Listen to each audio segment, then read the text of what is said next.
Hey everybody, welcome to Cooking Up Virtual Events, the live show where we talk about virtual events, online events, digital events, whatever you want to call them. That's what we're here to talk about. And I am joined by the most awesome man in the north of the UK, Adam Parry. How are you, Adam?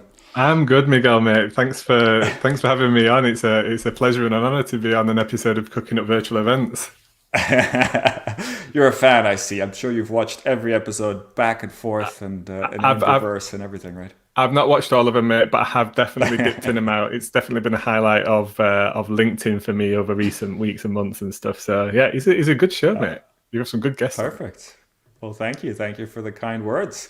And that reminds me, let us know if you're watching. Let us know who you are and just drop a little line in the comments saying where you're watching us from. We always like to know geographically where in the world people are. Or any other comments. If you want to say hi, Miguel, hi, Adam, that's always very welcome too. But for me, it's all about the audience and it's all about making people feel welcome. And I'm pretty sure you feel the same way.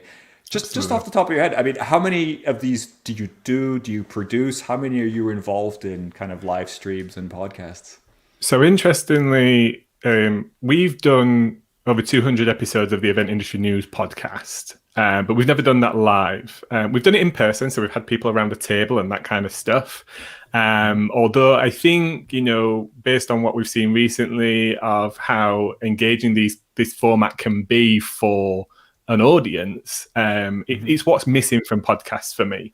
Now, I did take over the Event Industry News podcast for a period, and not to go into too much detail, but James, our host on that, unfortunately, he was one of those that caught COVID early on, actually around It's a March shame. time, and then was out of action for a period of time in hospital and stuff. In fact, we've got a little episode just kind of filling people into what happened there. But I got the bug for that. I really did. I love interviewing people. And I think podcasts and those kind of formats are really interesting in allowing people to kind of pick up content and dip in and dip out, right? But for Yeah. me, that was always missing. So this format of this live element is really interesting. I've just selfishly launched a new kind of live podcast, as I'm calling it, called the Event Tech Talk Show, which is just to focus on that element. It goes well with what else with the other events and things that we do. Mhm. But I'm hooked already. I don't know how have you how have you found doing this as well from the live aspect? I really like the audience interaction. I think that's the thing that really Mm, gets to me. I tell people I'm going to do an hour show, and they're like, "An hour? Are you sure?" And then we do it, and it's sort of like, "Oh, that's it? Oh, we could have been on for longer." So it's really enjoyable. I particularly like this kind of two-person dynamic and just having a mhm. bit of a chat and doing it live. And yeah, but I really like the live bit. I think I guess I am a live events person, right? So this is one of the things that we can do now to kind of celebrate being live and being connected, even if it's through our computers at the moment. So yeah, Absolutely, mate. I couldn't love it. agree more. Yeah. Just want to give a few shout outs. We have a few people already writing in the comments. Let us know where you are in the world. Sophie, nice for you to join us again in Haarlem in the Netherlands. I have a LinkedIn user, Dora from Dubai. Hi to both. Wow. Unfortunately, the photo doesn't show up. I don't know why it happens sometimes. Maybe we're not connected yet, but hopefully we can change that soon.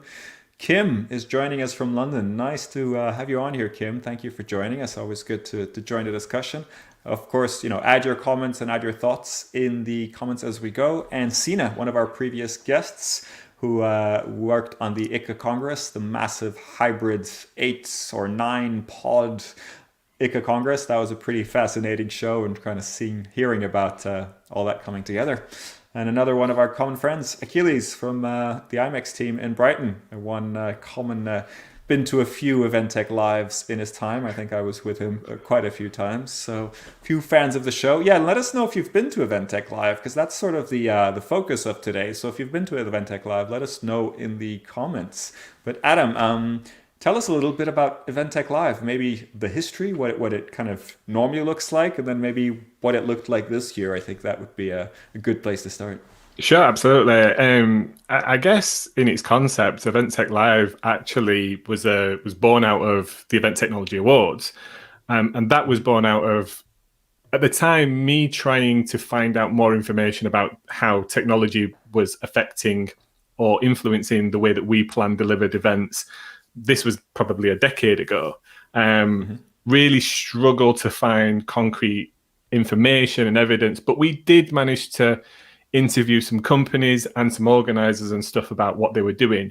Now, what was interesting is that when we published that information on Event Industry News, we could see a huge gravitation towards it from lots of different types of readers. So Event Industry News covers the whole event spectrum, apart from probably weddings. And we could see exhibition organizers coming into even production companies, agencies, and it was really interesting to see a gravitation towards this information. We launched the Event Technology Awards as a way to help people get recognition and obviously win business off the back of that and all that kind of stuff. And it was really focused on, again, suppliers, but also organizers.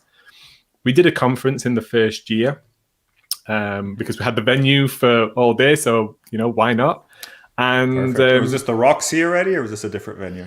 It's Supernova, which is a really interesting venue, which is on the South Bank. It only goes up for like November, December, for like the Christmas party season. Beautiful venue. It's a GLO in structure. They do a really good job at it, and we love that venue. But sometimes it's not up in time for us to do the awards in more recent years and stuff. So we've had to go to the Troxy, which again is a beautiful venue in South London. But we had that venue all day, so we felt like it was a waste of I guess, venue space to not utilize it, not very sustainable. So we put a conference on, and that kind of reflected what we saw online, which was we had Adidas in the room, George P. Johnson, UBM, suppliers. It was, again, this really mix of organizer and event type within the same room. When we did the feedback, everybody was focused on technology. So you had people from all sorts of walks of the event space, which may not have been normally attending conferences together, because some people are focused on trade shows, some conferences, etc. But the technology somehow attracted people. And this wasn't something that was being done a lot. There weren't a lot of kind of events about event technology at that time. What year was this? 2013. Yeah. Okay. And just to give people some context, so Event Industry News, when did you start that? 2010. Okay. Yeah. Because I remember when I was MPI UK in Ireland, just a student member doing the marketing, that was one of the kind of media publications that were kind of emerging, and I started sending some press releases and stuff. So I remember kind of hearing about it and then exploring it more. So that came first. Then kind of connected to that, you made the awards, right? Correct. So it became like a publication launches the awards, you do an award ceremony, etc. And then you built a conference. And when did it grow out of being like a 1 day or a kind of a half day conference into Event Tech Live? It was very quickly after. As many organizers do, we kind of went back to the audience and were like, what's missing? And actually the biggest piece of feedback that came back, which was a surprise to me, was a lot of the attendees actually wanted to spend more time, in addition to the content and learning opportunities, more time actually discussing the problems that they were trying to solve with technology through the supply chain side of things. So year 2, I guess we decided to brand it as its own thing, which is where the Event Tech Live brand came from. As you can see, everybody, with my naming scheme, we don't really spend a lot of time on it. We just kind of say what it is. And the logos are somewhat similar. we try and unify the brands we do, so everybody knows that it's kind of associated, but we don't spend too long on coming up with the names, that I must admit. And initially, Event Tech Live year 1, we had a 1-day event planned for it, but actually it was just more of an extension of what the conference was that first year, with some exhibiting opportunities. I think looking back, we maybe had space, or an idea of space, for around 20 companies, which kind of like all the pop-ups.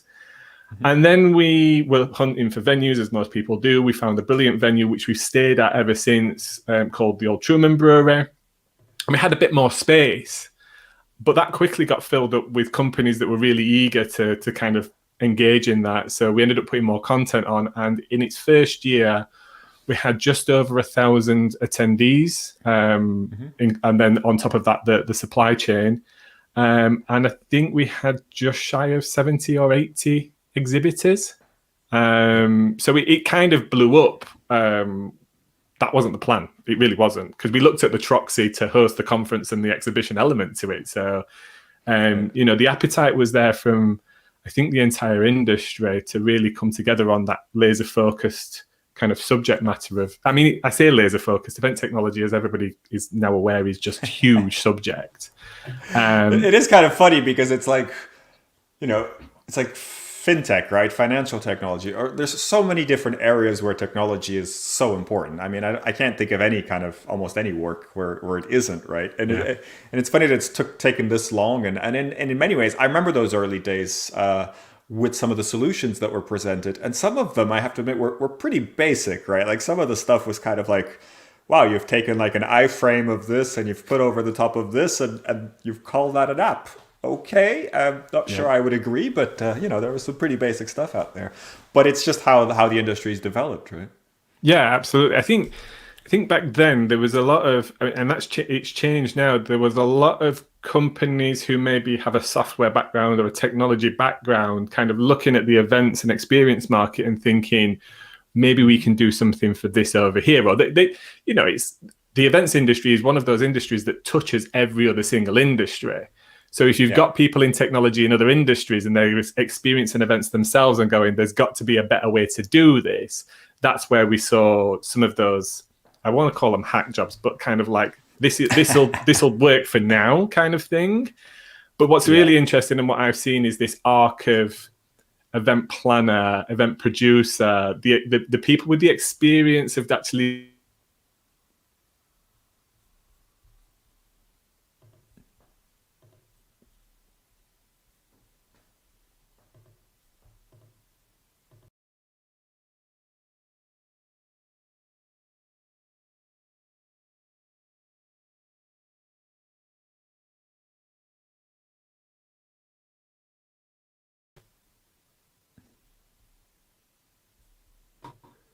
Oh, we seem to be back. I don't know whether that was my end. Sorry about that. I think that was me.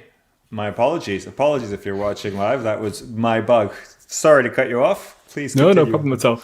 Yeah, so I was really just saying what now I see a lot of is actually people with that experience of living and breathing events kind of going, how do I fix this from a technology aspect? So we've seen many companies get formed and delivered in that way.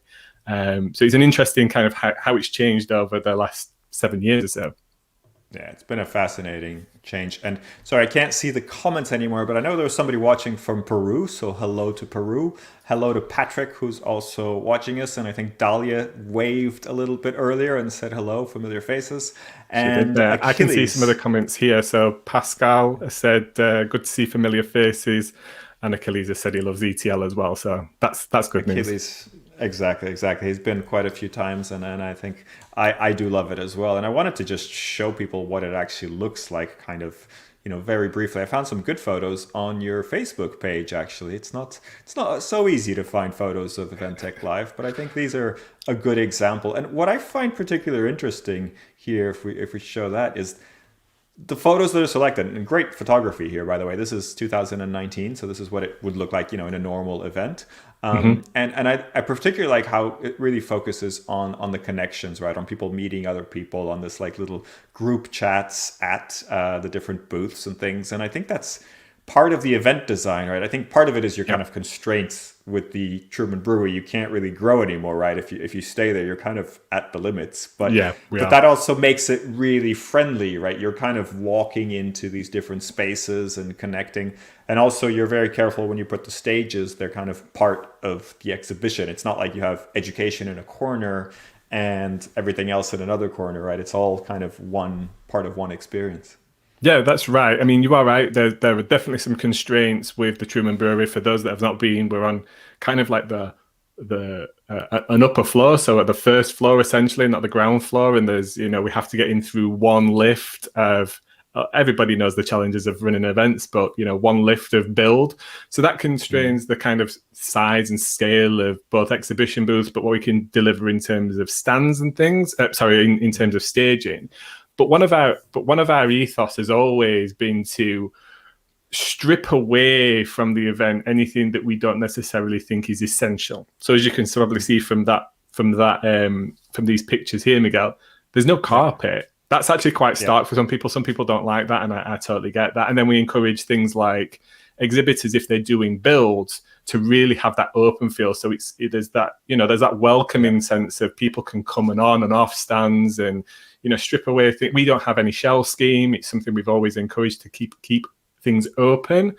And that helps, I think, people transition around the event. It's very fluid. People feel comfortable and going on to walking away from the session as well. It's very much sort of like you pop in and you leave if it wasn't interesting, right? You don't force anybody to like make a rude getting up and shuffle in the middle of everybody, right? It's very kind of pop in and hang out. Yeah. Cool. So this is what it normally looks like. And unfortunately, the Annos Horribilis 2020, it didn't quite happen this way. I just want to give a shout out to Will, who's actually going to be our next guest. We're going to cover his Madame Geneva and Gent gin tasting virtual event. So I'm sure that's going to be a lot of fun. I may or may not be having a gin cocktail as part of this show next time. So hang in there. Watch that later. But yes, so 2020, I know you started off as normal, right? And I think as everybody did at the start of the year, I think you announced it. Then you kind of announced the hybrid version. And ultimately, it was pretty much virtual all the way, right? I think that was the only option.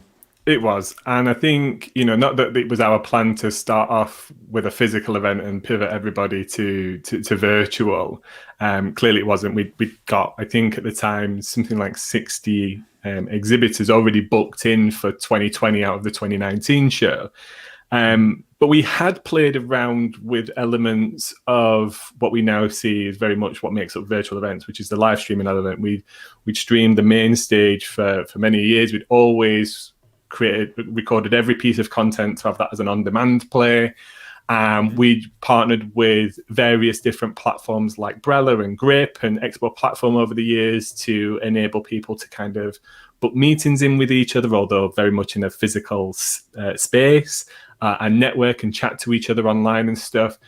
So that transition from physical to virtual probably wasn't as painful for us as most when it comes to the technology play, because we had some great partners already in place and we understood the mechanisms and stuff. But it still was a total change in programming and format and delivery and stuff for us. Total different experience for me personally. So yeah, we made that transition to say, hey, listen, there's got to be a plan B here. Let's go with hybrid. That's a good way to go, but if we need to, we can transition fully to virtual, which is ultimately what we end up having to do. Yeah, no, understandable. And so tell us a little bit about what that looked like in practice. So you transitioned, you moved everybody online. I mean, how did you transition these kind of concepts of openness and people popping in and out? How did that work online? Well, I guess from our perspective, that came down to the way that we initially looked at the programming, and we decided when we were going hybrid that we kind of looked at it weirdly as this sequential kind of experience, and fully enough, that's a term that I've not coined but now keeps popping up as the way that people are thinking about hybrid events going forward.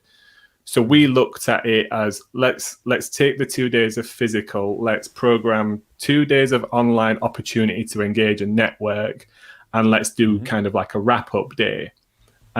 Because my opinion, or the opinion of ours, is that one of the things that's great about virtual events is people can dip in and out. It's kind of like the social media platform opportunity. LinkedIn exists and Facebook exists there permanently, but us as individuals or as an audience can kind of dip in, see some content and move away when it makes sense.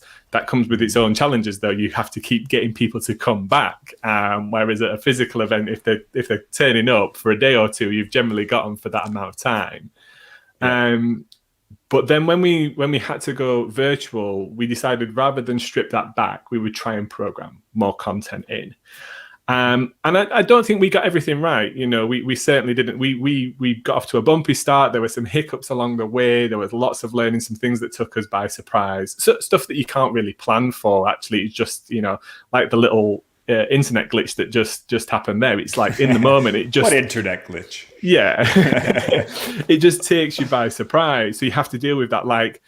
But what's really interesting is when it happens in a virtual world, isn't it just so much more apparent than when it happens in a physical world? You just like, if something happens at a physical event, it's in the background kind of thing for many. But I think that's true, but I think it's also the way we deal with it and the way we kind of allocate the responsibilities. Because like the amount of times you're on a stage on a live event and the batteries start running out on a microphone, or the presentation isn't working, or whatever it is, and people kind of like pause, and it's a bit uncomfortable, but somebody comes up with a joke or says something or kind of asks a different question, and you move on. And then there's like the AV team there normally to jump on stage and figure that stuff out. When it comes to virtual events, there is no AV team. You are the AV team. There might be some other people involved, but essentially most people are kind of responsible for their own feed. So it's a little bit more, I think a lot of people panic a lot more. And there isn't as much of that sort of like, oh yeah, I'll just be a good host and just come in and say something. So it's interesting because I think ultimately it's not that different, but we just deal with it in a very different way. Yeah, it feels like time online is longer than time in the real world, isn't it? So, yeah, exactly. But yeah, just back to your point in terms of we didn't have a huge amount of time to do some of the things that we've got planned for the next event. So for me, there needs to be more programming around opportunities for people to network around a theme or around a topic. And that's the way that we're kind of programming the next event. We're looking at including more workshops, which allows individuals, rather than just sit and listen and maybe ask some questions and things like that, but to actually have an active role in the content as well themselves. So that's more of the stuff that we're trying as a learning from the last event into the next event. And then obviously partnering with a company like Grape, there's lots of meeting opportunities, people connect up and that kind of stuff.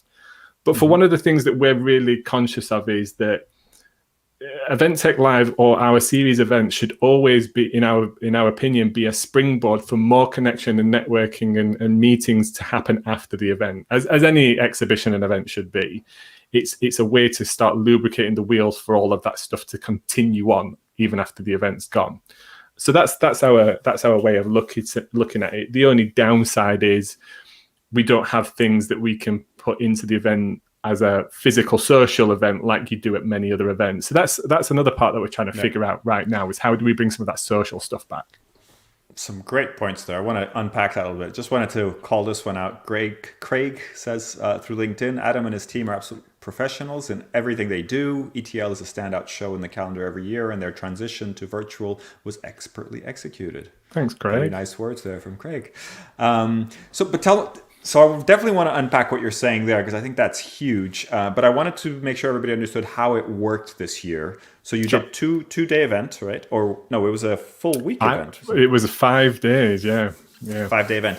And so there was kind of content going on every day, right? You had a sort of online host, and there was quite a number of hours of content every day. There was one stream of content, right? So there was one session at any one time that you could kind of tap into. There was actually two. Okay. So what we did to try to figure out if it would work is we essentially had what we classed as the main stage, which was sessions, but highlights and kind of information to direct people to other elements of the event. Then we had another stage, which was kind of like the second stage of content, which was individual. So you had to actually dip into that individual session to kind of watch that content and stuff. And then we actually had quite a bit of on-demand content that was recorded quite close to the event to keep it relevant and on time.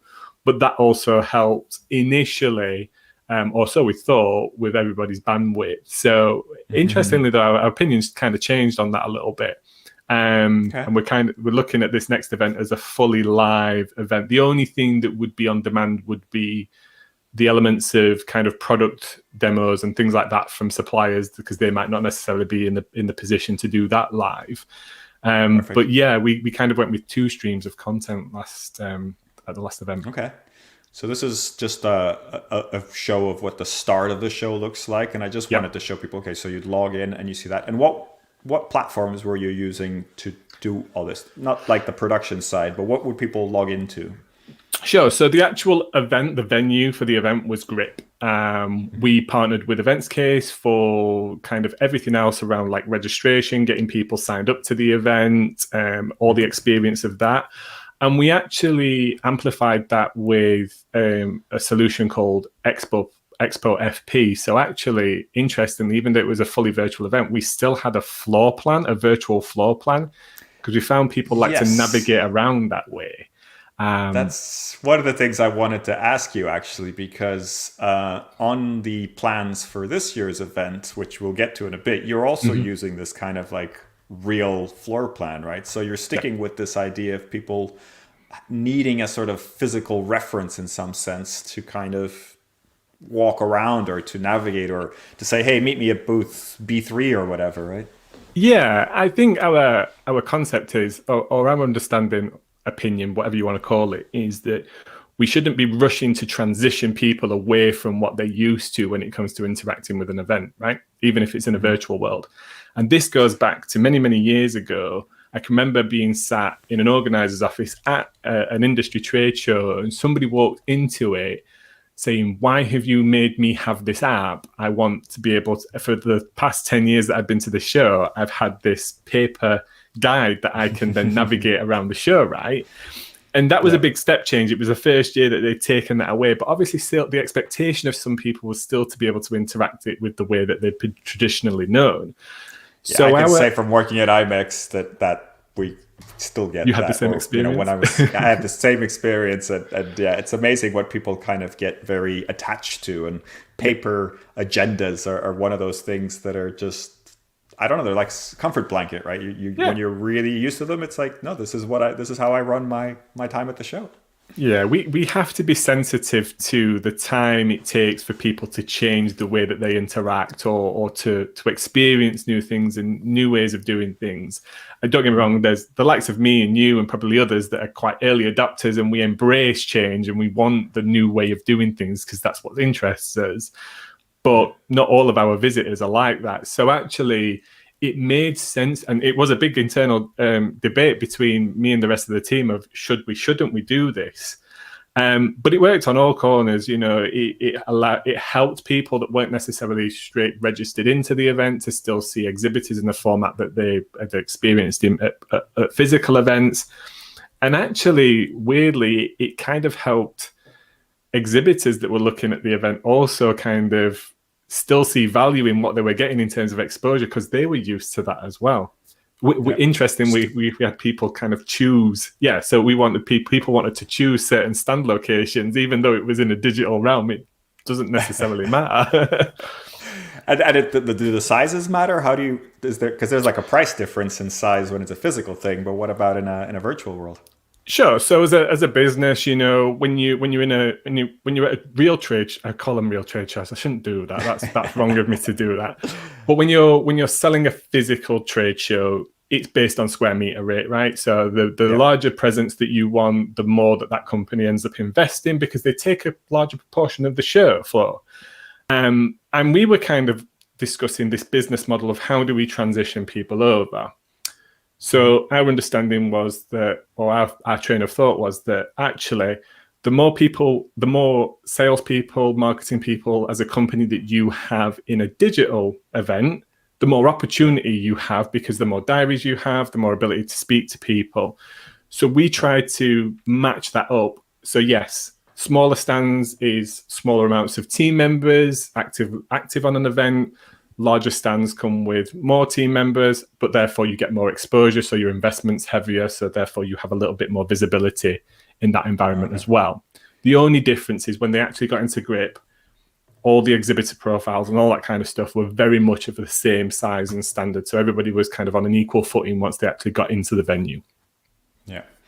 Just want to say a quick good morning to Claire, who's watching us from Vancouver. Thank you for joining us, Claire. If you have any questions, just drop them in the chat or in the comments below. I wanted to show, so I was showing actually the wrong one. I was showing the UK and Europe one, which is a physical one, right? So that's supposed to be physical. But this one is the US and Canada one. And this one is fully virtual, but yet not quite the same as the ones before, but similar. You have different sizes and you have different kind of opportunities for exhibiting there, right? Absolutely, yeah, and it's an interesting. I mean, it's an ongoing conversation internally. Is an online event as a company that's engaging in that way? is that exhibiting? I don't know. I think the industry and events still need to figure out that terminology and if it kind of fits in a digital realm.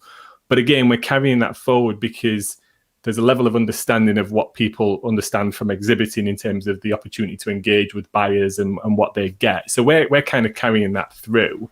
Not to say that we might not change that, but yeah, essentially we're kind of trying to craft what people kind of understand in the realm of their investment and how it works from a marketing perspective. Absolutely. So I jumped ahead a little bit, but I wanted to make sure everybody understood. So last year you ran one event, or you ran many events, but this particular event, Tech Live event, was one virtual event in the UK.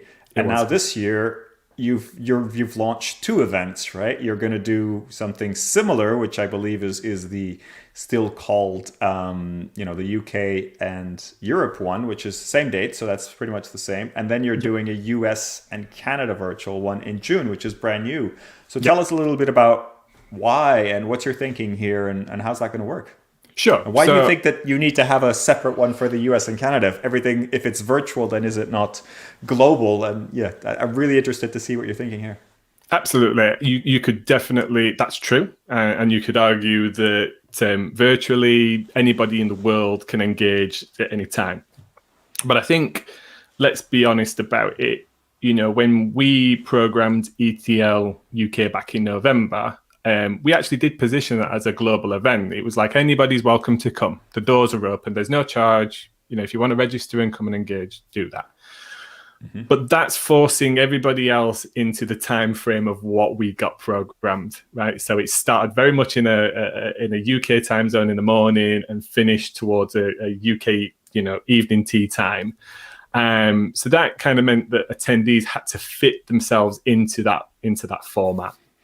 So it's the time zone thing makes much more of a difference than I think people initially assumed with events, right? I think there's this moment where everybody thinks every event is global, so I'm going to attract people from the whole world. But in practice, that doesn't actually work that way, does it? Yeah, what we found was that we attracted a global audience, but whether they logged on or engaged in that time zone was not necessarily the case. People were kind of watching stuff on demand in their own time zone, but that's what I was thinking. Maybe the on-demand thing, and then the on-demand obviously works, but then it becomes, I don't know if this is the right term, but it doesn't become an event, right? Because you're not sharing an experience live. Mm-hmm. So when you have exhibitors that are waiting and expecting people to meet them, and people are consuming content on demand, that falls apart, right? That breaks up.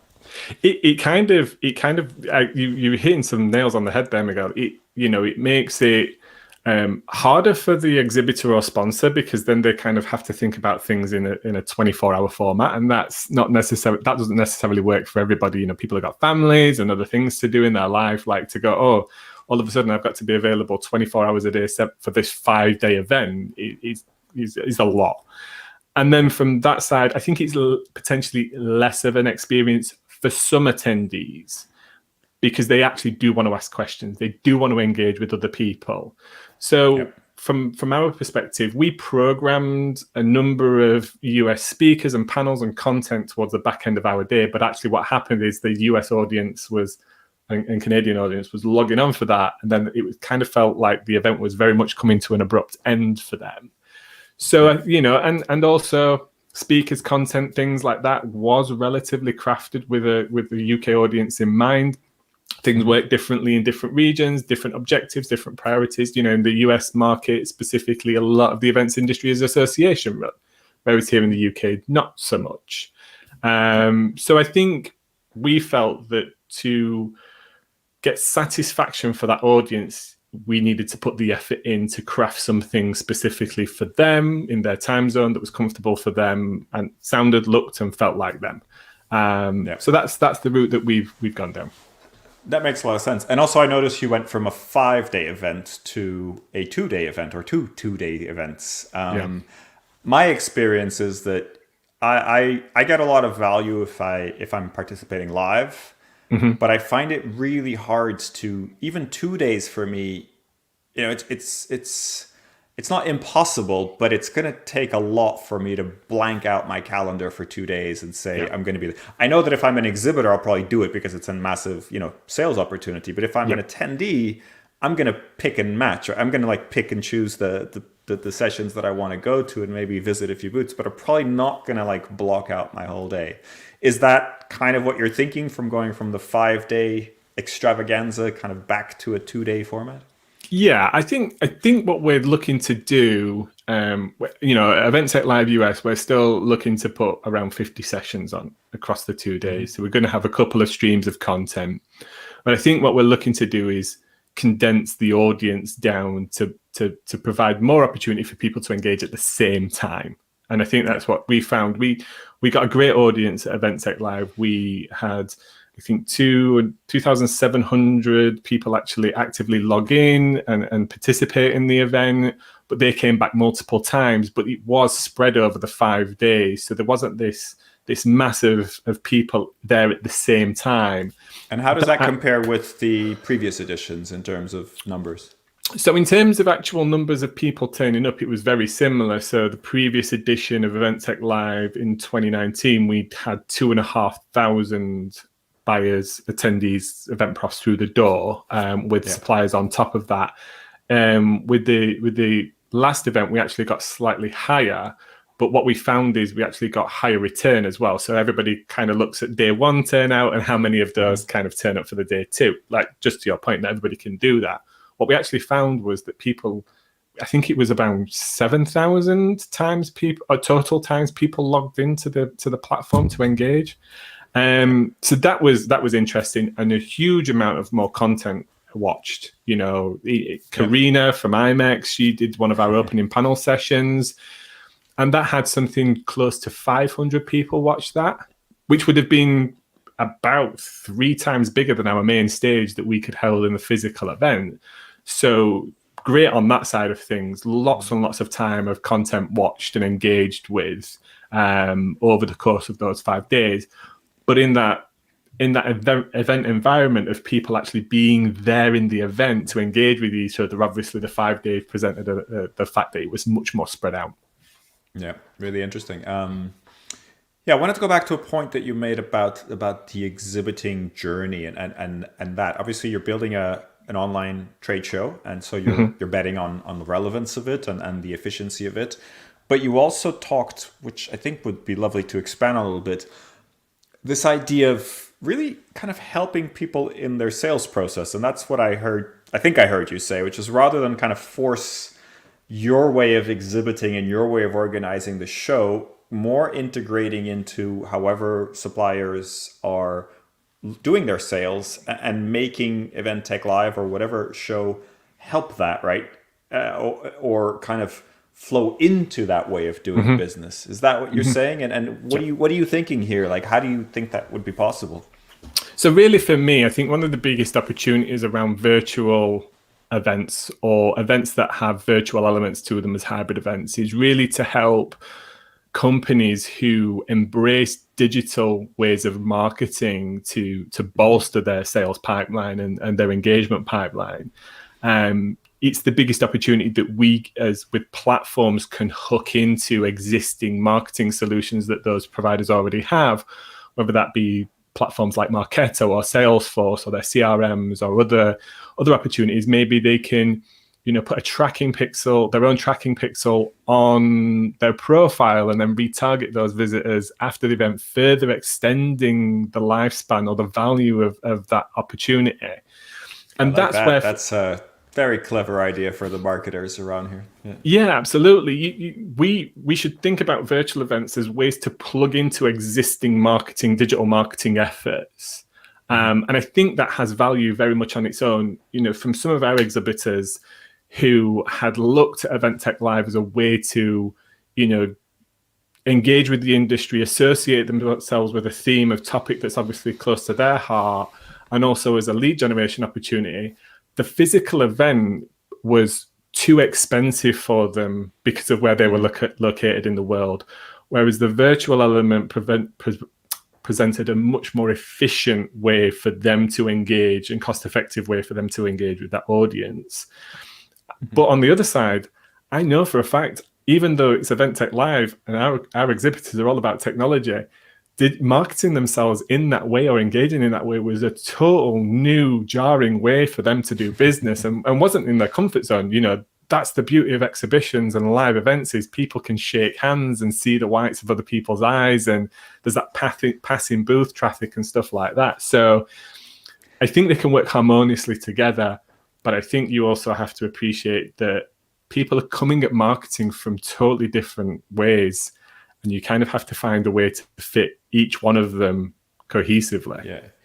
It sounds like, in a way, you're bypassing the sales team, right? You're kind of talking to the marketing team now, Yeah. because they're the ones that know about the tracking pixels and the reach and the targeting and all these kind of things. And so the sales person is still important, but it's sort of like they need to understand that as well, so that they can understand how online traffic works. So it's kind of an interesting bit, because I think a lot of salespeople might feel a bit, like quite negative about that and saying, look, this is you're kind of cutting me out of a job here, right? And I don't think that's the intention. But in a way, it may be a sort of wake up call for the salespeople and saying, hey, you need to understand this what's traditionally marketing. And I do feel personally that sales and marketing are really merging, and they're really kind of becoming one activity, rather than sort of, no, I only deal with face-to-face things. It's like, well, it's good if you understand this other bit and how to get people interested in what you're doing as well. If I was a salesperson, and arguably I am because I get involved with customers and things like that at Event Tech Live and Event Industry News, for me, I would really embrace digital elements to events, because if my marketing team can fill my lead funnel, make my job easier in terms of picking up the phone, and actually I could use that event to, as part of my week of sales activity, have 2, 3, 5, 10 pre-qualified, niche, interesting, targeted meetings online, which, let's be honest, that's what everybody's doing right now. Nobody's really meeting up and having lunch to do a business meeting. Like that, for me, as a salesperson, makes my life easier. I think what's more difficult about digital events at the moment is the model has somewhat slightly been turned upon its head. And a physical trade show, you have attendees that come and you have passing booth traffic. You have opportunity to engage with people there and then. There's a certain element of human kind of, I guess, kindness. And if you're good at that thing, and if you're comfortable in that environment, then you're successful, right? It's an incredible skill to have. And I mean, I know people that are just hired by companies to be on trade show booths and to be that person that grabs people and starts conversations. And sometimes they don't even know what they're selling, but they're just good at people, right? They're just good at grabbing people and kind of starting those. And that's great. Just a quick comment from Nina, who says, I'm from sales and it's new for me to track pixels from virtual events. So good to hear. Susie finds what we're talking about really interesting points on transitioning to virtual, similar parallels to event marketing when it went digital. Also good to hear about time zones from attendee, contributor, and hosting perspectives. Thank you for sharing. Thank you for being with us, Susie. And if you have any questions, let me know. There are a few questions that I'll come to in a second, but I wanted to bring this analogy, and I think you'll agree with me, but when I do ads, social ads or Google ads or something like that, I have a product I want to sell, and I'll go into this wide world of Facebook, audiences or Google search, and I'll try to find things that match with the people that I'm trying to target. Yeah. But I'm kind of like in this weird blue ocean of, I could reach everybody, but I don't want to reach everybody. I want to find the things that are interesting to reach. And I find that it's only really on LinkedIn where you get things that are actually quite accurate about the people you want to reach. When you go onto Google and Facebook, most things are sort of B2C driven, and it's quite hard to kind of match the right audience. So in a way, I feel like exhibitions, online events, all sorts of things, if they're commercially focused, they're hugely valuable, whether you're using tracking pixels or not, in finding that audience, in attracting that audience. And in a way, they're sort of content marketing plus, right? It's not just content, but it's like, that's the same kind of thing. Like, you create a great event where people want to appear at that time and consume this content, and you're not guaranteeing, but there's a very, very high chance that the perfect target market is going to be there. They're going to visit a booth or a show, etc. Does Yeah. that make sense? Is that how you're seeing it? Absolutely, mate. I think the analogy of LinkedIn and Facebook is right on. You know, if you're in the consumer world, Facebook and Instagram and all that kind of stuff makes sense, right? Because you just want as many eyeballs on your product or your service as possible to pull through. And LinkedIn works really well for that highly relevant search or targeting because, let's be honest about it, from a business perspective, it's the most accurate information that you have on yourself because you want to make sure that right people come. Exactly. You don't put your job title on Facebook necessarily. You No. don't talk about job topics on Facebook. Facebook knows, if you like coffee or tea or which politics you like or whatever, but that's not where you want to target when you're doing a B2B sales, right? And so LinkedIn is the only option or the better option, but it's very expensive, as we know, and you're still dipping into this massive world. And when it comes to something like event technology, like you said, the audience is not that linear. It's not like you look for, CEOs of financial companies. It's not, even just the job titles of people that deal with events can vary tremendously. I remember when I was at IMEX, we did a kind of research on, the last few years of hosted buyers, and we just went through the different job titles. And, there was a few obvious ones that made sense, but then there was a lot that were like so different that were like, okay, these are all valid, but when you're trying to then find this data through online marketing, it's not easy to do that. So I guess virtual trade shows are unique in that sense, where they provide companies that are selling products in that area with, here is the audience that you're looking for. Yeah. Let's figure out a way to attract them and to make them enjoy what you're doing, right? Absolutely. And in a digital space, you can test that really cost effectively as well. Because unlike a traditional show with a physical element to it, maybe you have to travel there, book hotels, accommodation, food and beverage, stand build, and let's be even basic. Let's even on the basic end, a pop up and some furniture and can still run into the hundreds, if not thousands of pounds or dollars. Whereas digitally, you can go, well, this is the event, this is the LinkedIn for this particular group of people or this particular sector or this particular type of person that I'm after. So the organizer has done the work to niche something like LinkedIn right down to its essence of the type of people you're targeting. And then, very cost effectively can engage or market your business to that audience. And I think talking about exhibitions and virtual events, that's one of the things that's really powerful about virtual events is from a marketing activity, it can be extremely cost effective to put your brand and your message in front of that audience. And then the meetings and the engagement and all of that kind of stuff is like added value on top, even more so. And then you can get really clever with the tracking pixels and all that kind of stuff if you want to. But like it's a really good analogy, mate, that you make there of like the targeted kind of focus LinkedIn for or event for LinkedIn kind of analogy. Yeah, I like that. And, what's the kind of entry price point for these trade shows for event tech? We've tried to make it. We say it's cost effective. Other people might argue, and maybe even some of my customers might argue that it's too much. But our entry point is around £1,400 for the 2 days. So that's activity across. That's access to obviously book meetings, make connections, not just for those 2 days, but for wrapping around the event. We always include a content piece, which is kind of like them showcasing how their product works, which ultimately the audience can engage with, that kind of stuff.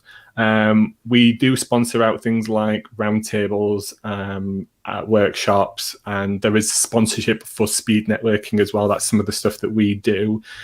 Content is always kind of adjudicated and judged. So we do have customers that speak, but it goes through a process.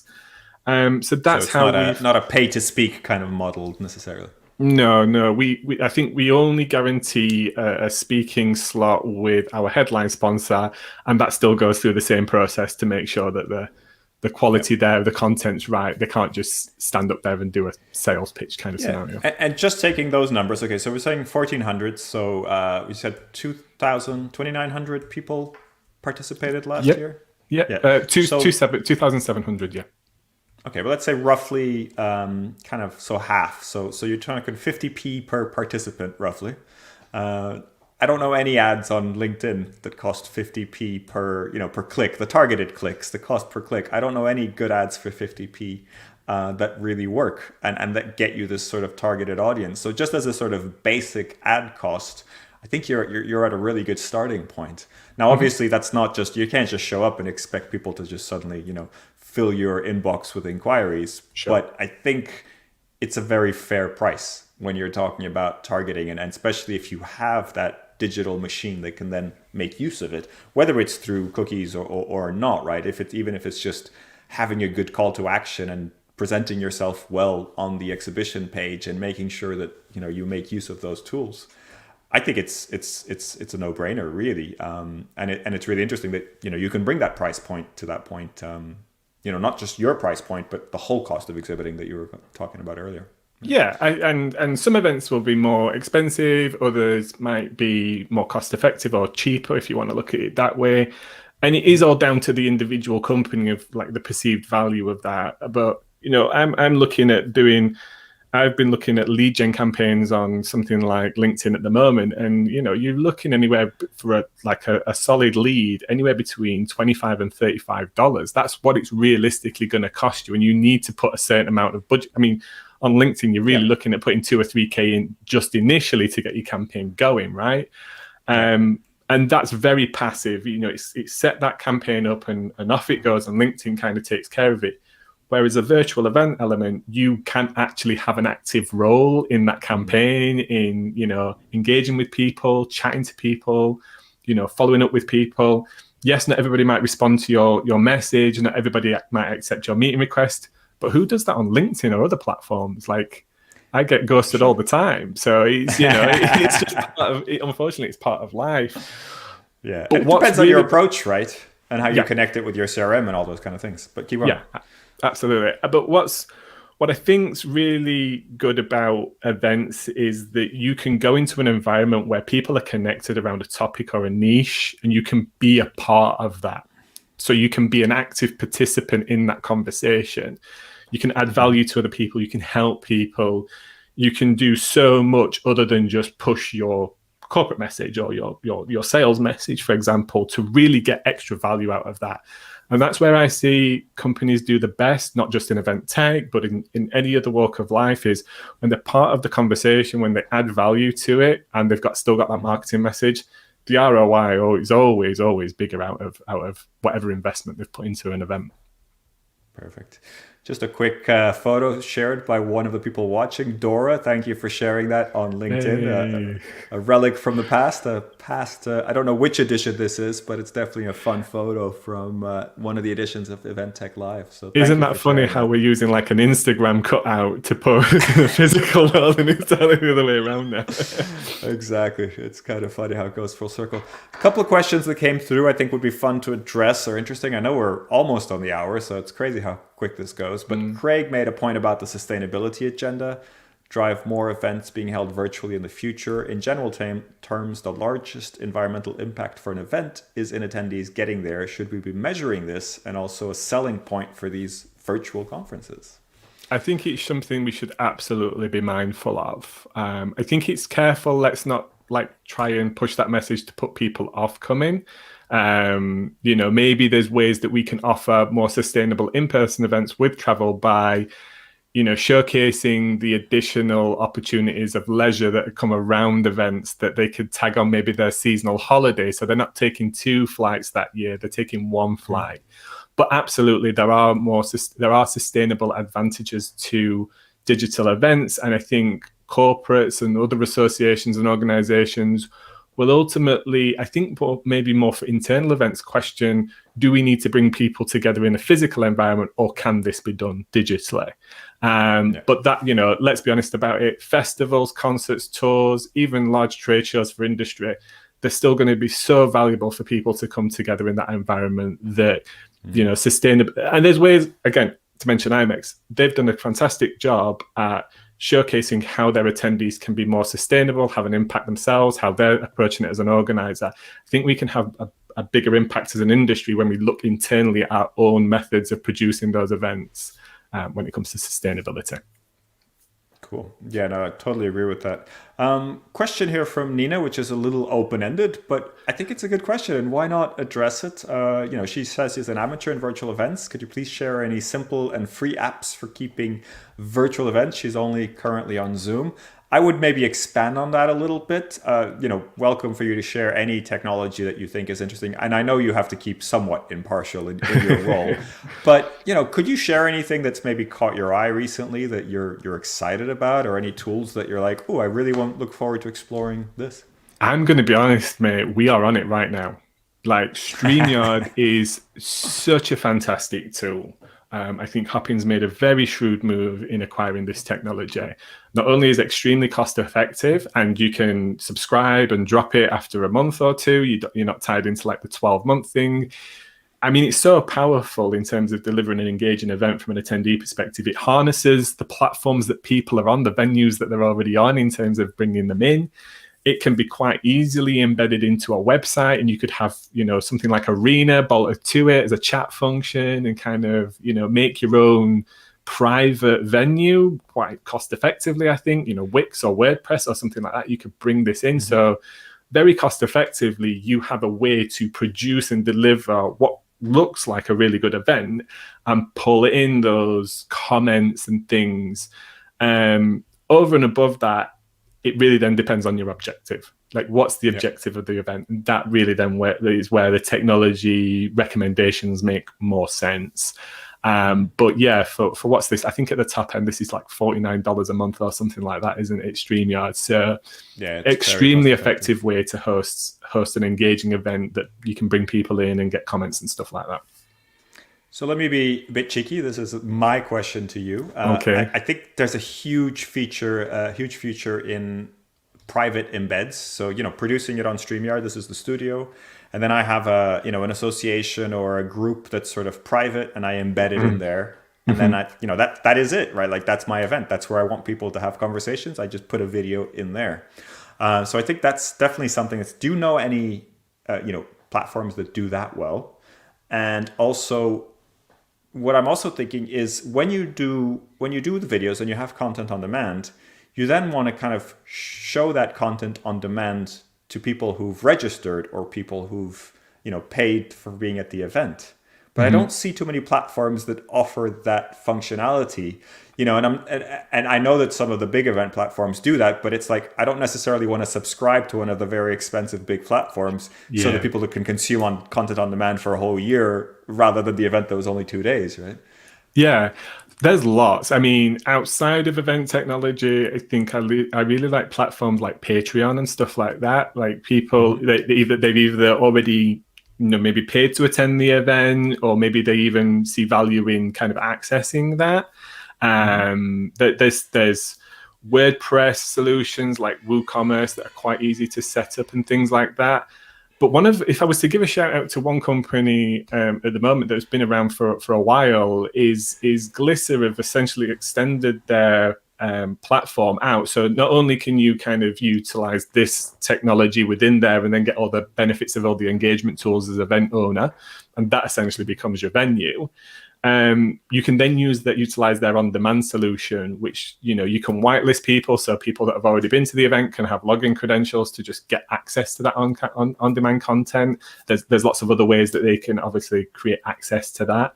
And then you actually have the ability within the on-demand environment to kind of create playlists and kind of highlight things that are maybe worthwhile paying more attention to. So that gives you lots of flexibility of actually going, well, this piece of content, this piece of content, and this piece of content really work well with this theme. So you kind of create like a mini series out of your content. Yeah. And I think we think about, and I'm sure maybe Slido do that and Vivox and some others, but we kind of think about these like as in the moment, in the event technologies, but actually there's huge amounts of value to be able to utilize them after for that kind of like on-demand access play. Cool. Thank you for that. Shout out to Glisser for creating that and having that option. I think that's really valuable. Bob agrees, 100% on StreamYard. And we have a thank you from Nina, who appreciates our tips. And that's it. We're on the hour.